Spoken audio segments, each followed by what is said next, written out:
गांव के सबसे किनारे पर, जहां मिट्टी धीरे धीरे बंजर होने लगती थी और खेतों की हरियाली खत्म होकर सूखी धरती दिखाई देने लगती थी, वहीं एक टूटी हुई मिट्टी की झोपड़ी खड़ी थी। उस झोपड़ी में शंकर अपनी पत्नी कमला और अपनी 11 साल की बेटी गौरी के साथ रहता था। गरीबी उस घर की पुरानी सच्चाई थी। बरसों से खेत सूखे पड़ रहे थे। गांव के बड़े किसान धीरे धीरे अमीर होते जा रहे थे, लेकिन छोटे किसानों की जिंदगी हर साल और कठिन होती जा रही थी। शंकर के पास बस आधा बीघा जमीन थी। वही उसकी उम्मीद थी, वही उसकी मजबूरी। शंकर, आज फिर रात भर ठीक से नींद नहीं आई ना? जब आदमी की आंखों के सामने घर की चिंता घूमती रहे ना कमला, तब नींद भी डरकर दूर भाग जाती है। इतना मत सोचो। भगवान ने चाहा तो सब ठीक होगा। भगवान भी उसी की मदद करता है जो खुद हिम्मत ना छोड़े। मैं हारना नहीं चाहता कमला, बस डरता हूं कि कहीं हमारी गौरी को भी वही जिंदगी ना मिले जो हमने देखी है। बाबा, आज मैं भी आपके साथ खेत चलूंगी। तू खेत में क्या करेगी बेटी? आप कहते हो ना कि जमीन माँ जैसी होती है, तो मैं भी अपनी जमीन को देखना चाहती हूँ। तू सच में बहुत बड़ी हो गई है गौरी। सुबह की हल्की धूप खेतों पर फैल रही थी। शंकर अपनी सूखी जमीन को चुपचाप देख रहा था।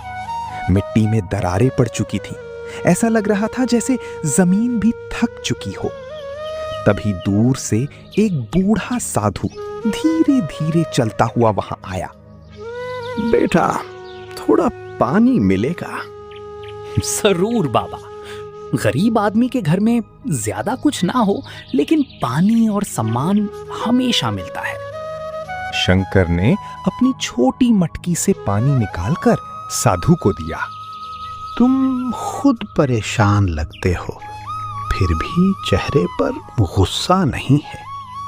गरीबी इंसान को कमजोर जरूर करती है बाबा, लेकिन अगर आदमी का दिल छोटा हो जाए ना, तब असली हार होती है। बहुत बड़ी बात कही तुमने। साधु कुछ देर तक शंकर की जमीन को देखता रहा। फिर उसने अपनी झोली से लाल रंग का छोटा सा बीज निकाला। ये साधारण बीज नहीं है, ये लाल चंदन का बीज है।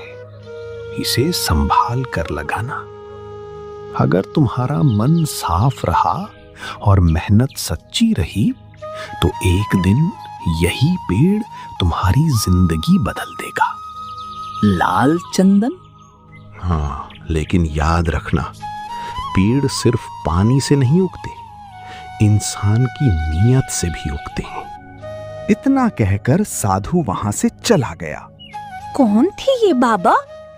पता नहीं, लेकिन जाते जाते एक अजीब उम्मीद दे गए। बाबा, क्या हम ये बीज अभी लगाएंगे? हाँ बेटी, शायद भगवान ने हमारी सूखी जमीन के लिए यही आखिरी उम्मीद भेजी है। तीनों ने मिलकर खेत के बीचों बीच छोटी सी जगह खोदी। शंकर ने बहुत संभाल कर लाल चंदन का बीज मिट्टी में डाला। हे भगवान, हमने हमेशा मेहनत की है, बस इस बार हमारी मेहनत को सूखने मत देना। मैं रोज इस पेड़ को पानी दूंगी बाबा, और मैं रोज इसके लिए प्रार्थना करूंगी। उसी गांव में एक साहूकार रहता था, धनराज। गांव के आधे गरीब लोग उसके कर्ज में दबे थे। वो गरीबों की मजबूरी देखकर मुस्कुराता था। एक दिन उसकी नजर शंकर के खेत पर पड़ी। अरे शंकर, इस सूखी जमीन में अब क्या उगाने की कोशिश कर रहा है? उम्मीद बो रहा हूं साहूकार जी।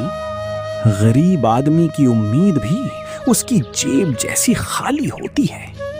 खाली जेब आदमी को छोटा नहीं बनाती साहूकार जी, खाली दिल बनाता है। धनराज के चेहरे पर हल्की जलन दिखाई दी। देखता हूं ये छोटा सा बीज तेरी जिंदगी कैसे बदलता है।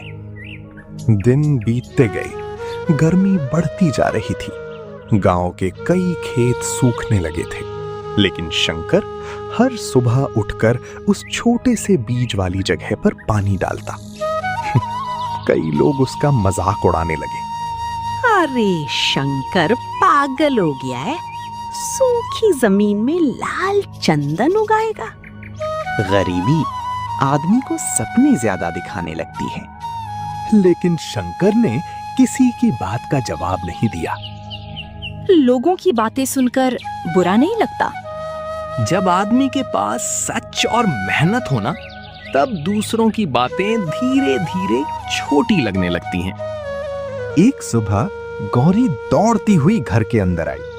पापा, पापा जल्दी चलो, हमारा बीज उगाया। शंकर और कमला तुरंत खेत की तरफ भागे। मिट्टी के बीच से छोटी सी हरी कोम्पल बाहर निकल आई थी। हे भगवान, सच में उगाया। देखा, मेहनत कभी पूरी तरह सूखती नहीं, बस उसे वक्त चाहिए होता है। अब ये बहुत बड़ा पेड़ बनेगा ना बाबा? हाँ बेटी, और एक दिन यही पेड़ हमारी किस्मत बदलेगा। महीने बीतते गए। छोटा सा पौधा अब धीरे धीरे मजबूत होने लगा था। उसकी लकड़ी में हल्का लालपन दिखने लगा था। गांव के लोग अब शंकर का मजाक कम और हैरानी ज्यादा करने लगे थे। सुनो, शायद सच में ये लाल चंदन का पेड़ है। अगर ये बड़ा हो गया ना, तो शंकर की जिंदगी बदल जाएगी। लेकिन जहां उम्मीद होती है, वहां लालच भी धीरे धीरे जन्म लेने लगता है। धनराज अब रोज चोरी छिपे उस पेड़ को देखने आने लगा। अगर ये सच में लाल चंदन है, तो इसकी कीमत लाखों में होगी। इतना धन मैं किसी गरीब के हाथ नहीं लगने दूंगा। एक रात गांव में तेज आंधी और बारिश शुरू हो गई। बिजली जोर जोर से चमक रही थी। शंकर, मुझे उस पेड़ की चिंता हो रही है। इतनी तेज हवा में कहीं टूट ना जाए। मैं देख कर आता हूं। शंकर बारिश में भीगता हुआ खेत तक पहुंचा। पेड़ तेज हवा में झूल रहा था। डर मत, मैं तुझे कुछ नहीं होने दूंगा। उसने पेड़ को रस्सियों से बांध दिया ताकि वो टूट ना सके। पूरी रात वो बारिश में उसी पेड़ के पास बैठा रहा। सुबह होते होते तूफान शांत हो गया। बाबा, हमारा पेड़ बच गया। हाँ बेटी, क्योंकि ये सिर्फ पेड़ नहीं, हमारी उम्मीद है। धनराज का लालच अब बढ़ चुका था। उसने अपने 2 आदमियों को रात में पेड़ काटने भेजा। अगर किसी ने देख लिया तो? गरीब आदमी की आवाज कौन सुनता है? जल्दी जाओ और पेड़ काटकर ले आओ। रात गहरी थी। दोनों आदमी चुपके चुपके खेत में पहुंचे। जैसे ही उन्होंने कुल्हाड़ी उठाई, अचानक जोर से बिजली चमकी। दोनों डर गए। तभी गौरी की आंख खुल गई। पापा, खेत में कोई है। शंकर तुरंत बाहर भागा। दोनों आदमी डरकर भाग गए। कौन था वहां? मुझे लगता है कोई हमारा पेड़ काटने आया था। अब समझ आया।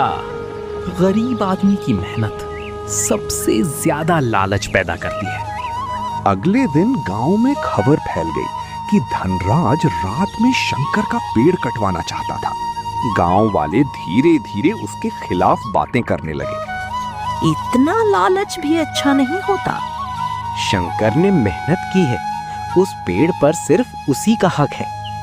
धनराज को पहली बार लगा कि गांव वाले अब उससे डर कम रहे हैं। कुछ साल बाद लाल चंदन का पेड़ पूरी तरह बड़ा हो चुका था।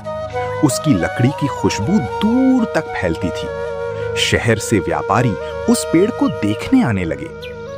एक व्यापारी ने शंकर को बहुत बड़ी कीमत देने की बात कही। अगर तुम ये पेड़ बेच दो, तो तुम्हारी आने वाली कई पीढ़ियां आराम से जी सकती हैं। शंकर, अब हमारे सारे दुख खत्म हो सकते हैं। लेकिन बाबा, आप हमेशा कहते थे कि पेड़ सिर्फ पैसा नहीं देता, जिंदगी देता है। शंकर काफी देर तक चुप रहा। ये पेड़ सिर्फ हमारी गरीबी खत्म करने के लिए नहीं उगा था। इसने हमें मेहनत, धैर्य और उम्मीद सिखाई है। मैं इसे पूरा नहीं कटवाऊंगा। क्या मतलब? मैं इसकी सिर्फ कुछ लकड़ियां बेचूंगा, बाकी पेड़ जिंदा रहेगा, ताकि आने वाले लोग भी समझ सकें कि उम्मीद को काटना नहीं चाहिए। बाबा, अगर उस दिन वो साधु आपको ये बीज ना देता तो शायद मैं फिर भी मेहनत करता बेटी, क्योंकि असली जादू बीज में नहीं था, इंसान की उम्मीद में था।